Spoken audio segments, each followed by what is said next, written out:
Straight all day. You're now tuned in to the show where you learn the discipline to show up day after day to do the work, the confidence to put yourself out there boldly and authentically, and the mental toughness to continue showing up, doing the work, putting yourself out there, even when the success you've expected to achieve is yet to be achieved. And on top of all this, we're not done. We're going to give you a huge dose of personal initiative to put this all into action. That is the go-getter energy that moves you to go and make things happen instead of waiting for things to happen. And then we put all of this together into a series of frameworks, approaches, insights, strategies, techniques, and mentalities, all underneath the umbrella of one unifying philosophy that is called work on your game. My name is Dre Baldwin, also known as Dre All Day, and welcome to the show.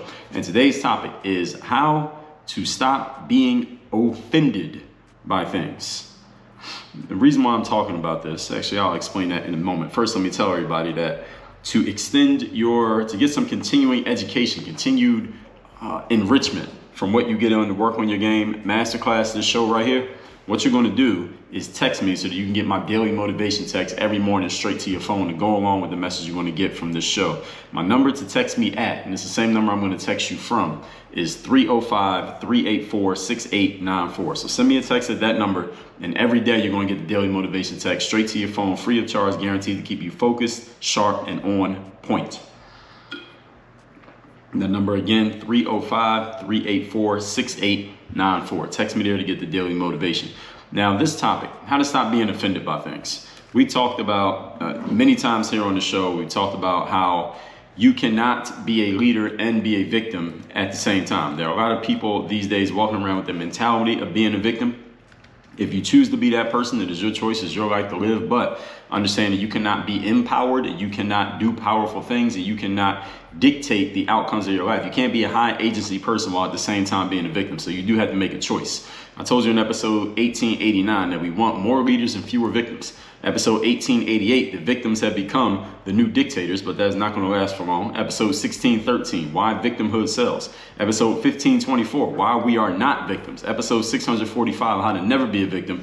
And this whole thing of why so many people are being victims these days or painting themselves as victims is because for whatever reason, there's a lot of reasons that this has happened. There could be a whole masterclass, maybe even a whole podcast itself on this topic of everyone's found reasons to be offended now. Everyone can find something to be offended by, even if it's not for them. People get offended by something that has nothing to do with them, and they somehow they align themselves, they make themselves adjacent to the person, place, thing, or group that has become offended, and then they're getting offended. You got white people getting offended by something that happens to a black person. You got straight people being affected by something that happens to a gay or a lesbian person. People are just finding reasons to be offended, and it don't even have anything to do with them. So it's, first of all, people not minding their business. Second of all, people looking at the food on another person's plate. Third of all, the real reason people are doing this is not because of either of those, even though that is what they're doing. The reason that they're doing it is because victimhood is selling right now. Victimhood is a hot product.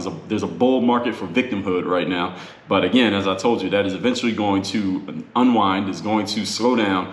And any of you who has indoctrinated yourself to be a victim and you haven't learned how to be anything else, when that bull market turns to a bear market and is no longer working, you're going to be left out in the cold not knowing what to do. So this is why I'm helping all of you get prepared for the inevitable change, and I think long-term change is going to happen, that being offended by things is no longer going to be it's no longer going to be easy low-hanging fruit for anyone out there. So first of all, let's get a definition of what it means to be offended.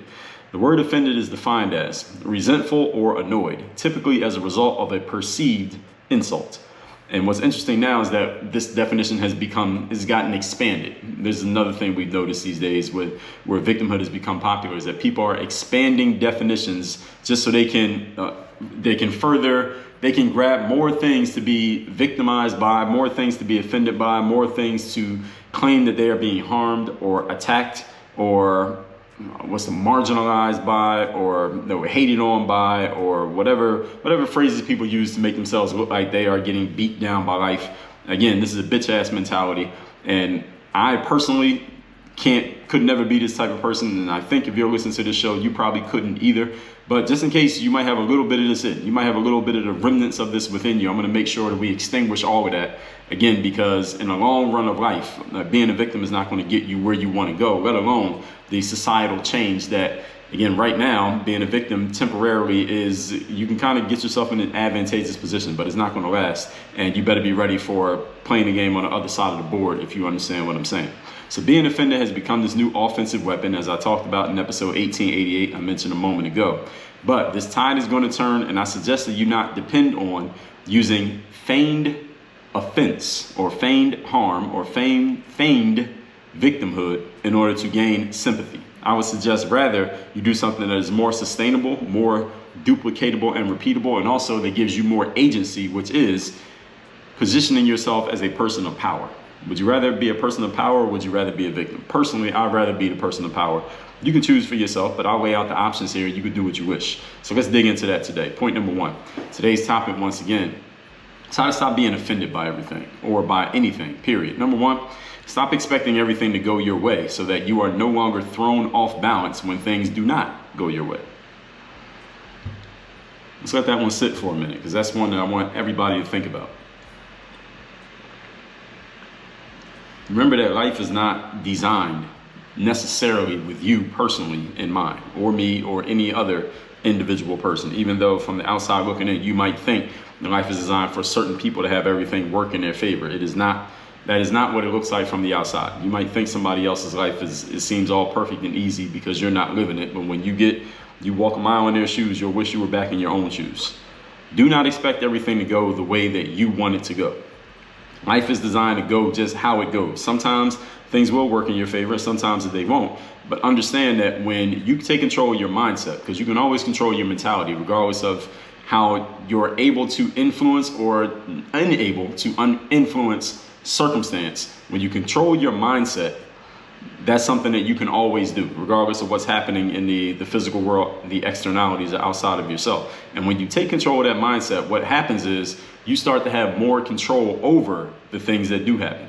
Even though you can't really do anything, you can't physically do things, when you change your mindset around things, all of a sudden you get this magical power to control circumstances, at least more than you had before. This is why you have to have the mentality of, similar to how Bruce Lee would say, you need to be water. Now you need to become air. You need to become whatever environment that you're in and stop trying to control the environment and flow with the environment. This way you are never thrown off balance no matter what happens, because you are not so emotionally invested in any particular outcome happening a particular way. Sun Tzu in The Art of War said, at times of peace, prepare for war, and at times of war, prepare for peace. What that means is, even though we do want things to go our way, we must be prepared for what we will do if and when they don't. I don't know if there's anyone listening to the show, no matter how inexperienced you are in life, nobody listening to the show has had everything go the way that you wanted it to go at all times in your life. You could be 15 years old, you've experienced disappointment. Now, you could be 45 years old, you have experienced disappointment. And no matter what age you are, guaranteed you keep living, there are going to be times when you want things to go one way and they're going to go another way. Doesn't mean that you have to consign yourself to losing in that situation. What it means is, as I just said a moment ago, when you control your mentality around the situation, the way you think about the situation, it gives you more control over the circumstance. So while things are not going to go your way, your mindset is the thing you want to focus the most on, which again, this is the point. Don't expect everything to go your way. Just be ready for things to go however they're going to go. And you know that no matter what happens, you'll be ready to deal with it. It's better to be prepared for something that you will not have to do than to be found unprepared for something that you don't have at the ready, that you are unprepared for.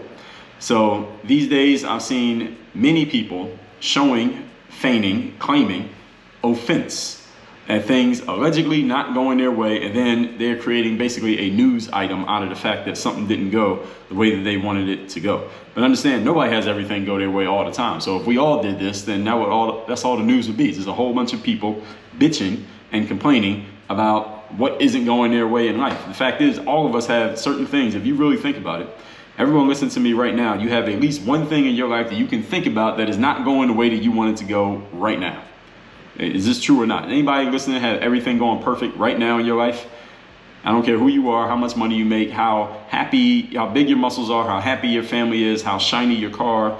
Everything might have worked out for you today, at least the things that you're thinking about. But if you really think about it, you can probably think of some areas of your life that are definitely not going the way that you want them to go. How do I know this to be true? Because no human life is perfect.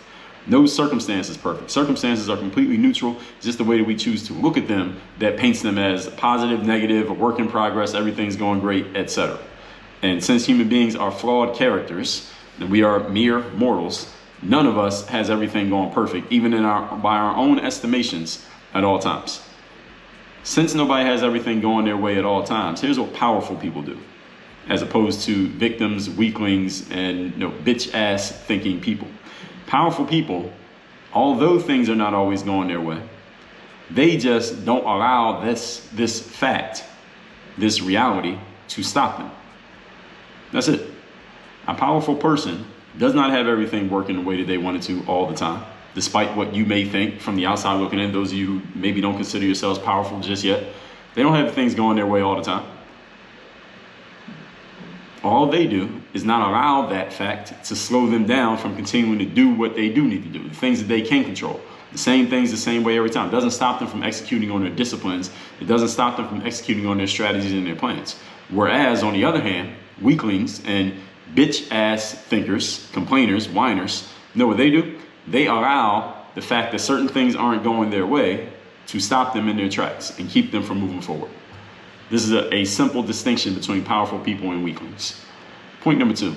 Today's topic, once again, is how to stop being offended by things. Number 2, accept that other people, I mean everyone other than yourself, even your own family members, significant others, your kids, your parents, everybody, people closest to you, your best friends, accept that other people are allowed to do things that will insult, reject, criticize, annoy, and disagree with your views, your desires, and your perspectives. Accept this fact. Other people do not have to agree with you. They do not have to go along with you. They can critique and criticize and attack you. They can do things that can and will annoy you, and they are allowed to disagree with you. Now, ideally, in a perfect world and on a perfect day, everything we do is accepted. Everybody's happy with everything about us and everything they say towards us. Nobody does anything that annoys us, and everybody just agrees with everything that we put out there into the world. On a perfect day and in a perfect world, it looks like this. And hey, maybe you can situate yourself so where everything you do is agreed with and accepted by everybody around you. I would not advise that. I'll tell you why in a moment, but you could set that up if you wanted to. I'm telling you that you have to accept that other people will go against you in myriad ways. Sometimes they're trying to go against you. Sometimes they're just doing their thing, and it happens to clash with your thing. Why do you need to accept this truth? Because we are all human, and we are not all the same, which is a good thing. We don't all want to be the same. If we were all the same, there'd be no need for you as an individual or that whoever else out there who's just like you. There'd be no need for both of y'all, or one of y'all got to go, because now we got a clone. One of you is taking up space. If you approach life with this understanding, then you will not be offended when it happens that somebody insults, rejects, criticizes, annoys, or disagrees with you. If everyone around you, as I just told you a minute ago, you could have a situation or set up an environment in which everybody agrees with you, everyone co-signs every idea you have, everybody goes along with everything that you say. You can surround yourself with what we call yes men and yes women, people who just say yes to everything that you put out there. The problem with this is, even though it would satisfy you in the short term, in the long term, it would cost you more than it gains you, simply because you, as a mere mortal, a flawed human being, there's no way that everything you do is beyond disagreement, criticism, or rejection. It's impossible, because none of us is perfect. So if everything you propose is being accepted and said yes to and rubber stamped by the people around you, that's not because you have become perfect. It's not because you have reached perfection. It's because you got a bunch of yes people around you who are just co-signing anything you do for whatever reason. There could be many reasons why you have those kind of people around you, many reasons why they want to be around you, many reasons why you want them around you, but it's not going to help you in the long run. In the long run, some of the most valuable people around you will be the people who will say things that you could take as a criticism. You could take it as being called out. You could take it as a critique. You could take it as a disagreement. You could take it as a pushback. But you need this because this is what makes you stronger and makes you better and it keeps you sharp. And again, it reminds you that you are a mere mortal who is imperfect. So if everything you say is being accepted as perfect, there's a problem with your circle. And that actually means there's a problem with you, because you're the one who chose that circle. You're the one who keeps hanging around those people. So when you have people who insult, reject, criticize, annoy, and/or disagree with you, it doesn't mean that you do not have the ability to, and doesn't mean you cannot exercise your right to respond and/or defend yourself against whatever those people say. Because listen, somebody could offer a critique of your work or an insult of you personally, and you may disagree. And listen, maybe you're right. Maybe you are justified in disagreeing and responding to what they say. You have a right to do that, and you can if and when you feel like it. But understand, accept that it's part of the game that people can do it. If someone wants to insult or annoy or disagree with you, they have a right to do so. Same way you have a right to do it to and with and towards other people. A boxer in a boxing match doesn't get offended when the other boxer punches him in the face. Why? Because this is an expected part of the game that the other boxer is going to try to hit you in the face. And if they're any good, they're probably going to land a shot or two over the course of a boxing match. This is an expected part of the game. This is the same way you need to look at somebody rejecting, criticizing, or critiquing you. Is that they just landed a punch on you? It's okay. You can take a punch. We talked about this in the episode on how much fight do you have. That was episode number 2066. How much fight do you have? Having fight does not mean you never get hit. You get enough fight, somebody's going to land a shot on you. Question is, can you take the hit and throw one back? Question is, can you get knocked down and get back up? It's not a question of avoiding all the hits. You go through life avoiding all the hits, eventually somebody's going to hit you and you're not going to know what to do because you've never been hit before. So look at other people's negativity or critiques or annoyances or rejections or whatever you want to call it. And look at that negativity, the snarkiness, other annoyances. Look at it as part of the game. They are living their lives and doing things how they want to do it and sharing what they want to share. You are doing the exact same thing. Just keep playing the game. That's the only commitment that you need to make. Point number 3. Today's topic, once again, is how to stop being offended by things. Tap into your masculine energy. And this goes for everyone listening, not just the males. All human beings have masculine and feminine energy within. Males have feminine energy, females have masculine energy. We just tend to have more of one or the other. But I want you to understand, as I talked about in episode 1863, on how we bring masculinity back. If you haven't listened to that episode, go listen to it. It is linked down below in the show notes. Feminine energy and masculine energy both have extremes. Negative extremes, positive extremes. When you get to the extreme of feminine energy, what they may call the wounded feminine. So there's someone who has a majority feminine energy, but they're in an unresourceful state. This is when a person starts to feel like a victim. They show lots of insecurity. They lose control of their emotions. Anytime you see someone doing this, they are displaying wounded feminine energy. It's basically the negative extreme of being feminine. There's a negative extreme of masculinity as well, and I talked about that in the toxic masculinity episode, also in episode 1863. The healthy masculine energy, this is the energy that I'm telling you you should tap into, men and women, everyone listening to this, is described with the following following attributes. And this is not a conclusive list, just a few. Non-judgmental, focused, disciplined, logical. That's the healthy masculine energy. When you understand what I talked about in points 1 and 2 here today, then you won't lose control when somebody says or does something that disagrees with your worldview, even if someone says or does something that violates your personal principles. Again, doesn't mean you are not allowed to speak up and let them know that you disagree. Doesn't mean that you can't communicate that you have a problem with what they did or said. It doesn't mean you can't check another person if they did something wrong. It doesn't mean you can't take somebody to court if they violated you in some legal way that you can maybe get some restitution for. It doesn't mean you can't do anything in response. But it also means you can stay emotionally grounded while you notice that thing is happening and you do respond. There's a difference between responding and reacting. Responding is when there's a space in between the stimulus and whatever you do next. Reacting is when there is no space. Something happens, you just instinctively do something back. There are times when instincts are preferable. For example, in sports, I told basketball players all the time, you have to learn how to play off instinct, because in the game, you don't have time to think about what to do. Somebody passes you the ball, the defender is standing in front of you. You don't have time to think about which move to do. You want to make your moves instinctively. But in day-to-day life, oftentimes it's much better to respond than it is to react. Animals, they react because they don't have the rational thought centers in their brains like we have, where we can think about things and we can consider the ramifications of our actions. Animals don't have the ability to do that, so they just react to anything that happens to them. They live completely off instinct. As humans, we have the ability to think. So we can have instincts, we do have instincts. At the same time, we can use our rational thoughts to temper what our instincts are telling us to do at times. And there are times when we should listen to our instincts, and there are times when we should not. Again, doesn't mean you can't respond. Just make sure you are responding and not reacting. And make sure you are not touting your offense, the fact that you are offended, as an offensive weapon or a magnet for sympathy. Why? Because that's the wounded feminine energy. All of this stuff happens in the game of life that you're going to face challenges. You're going to face setbacks. Things are not going to work in your favor. People are going to disagree with and disappoint you. But you don't have to be offended by it. Let's recap today's class. It says how to stop being offended by things. The definition of offended is resentful or annoyed, typically as a result of a perceived insult. Being offended has become a new offensive weapon. I explained that in episode 1888. If you haven't listened, make sure you check that out. Today, I am suggesting that you prepare yourself to step into a position of power at all times in life, even when victim mentality and victimhood seems to be selling at a high rate right now. It's like kind of like a hot new cryptocurrency, but understand it might crash. So let's dig into that today. Point number 1, stop expecting everything to go your way so that you are not thrown off balance when things don't go your way. And notice I didn't say if things don't go your way, I said when things don't go your way. Sun Tzu said, in times of peace, prepare for war. In times of war, prepare for peace. Of course, we always want things to go our way, but we know that that's not going to happen. So stay emotionally balanced. So when things don't go the way that you expect, you're not thrown off, because you only control one thing, which is your own actions and your mindset.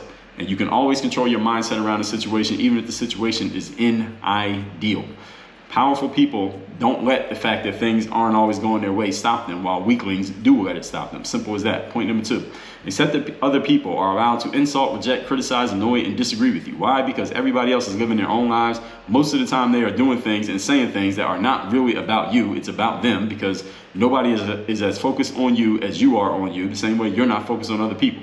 A boxer doesn't get offended when another boxer hits him with a punch, because that's part of the game.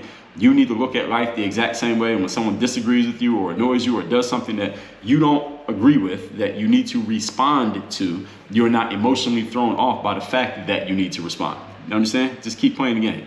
And number 3, tap into your masculine energy. I talked about this in episode 1863. The wounded feminine energy is the victim, the insecure person, the person who loses control of their emotions. But the healthy masculine is non-judgmental, focused, disciplined, and logical. So even though you may be annoyed by something that somebody did, you may not like what someone did, and you may need to respond to what someone else did or said, at the same time you control your emotions. You do not allow yourself to be painted as a victim, and you do not feel insecure about the situation. You understand that this happens. It is just a game of life. It's like a boxer who hits you with a punch. All right, you expect they're going to try to hit you the same way you're trying to hit them.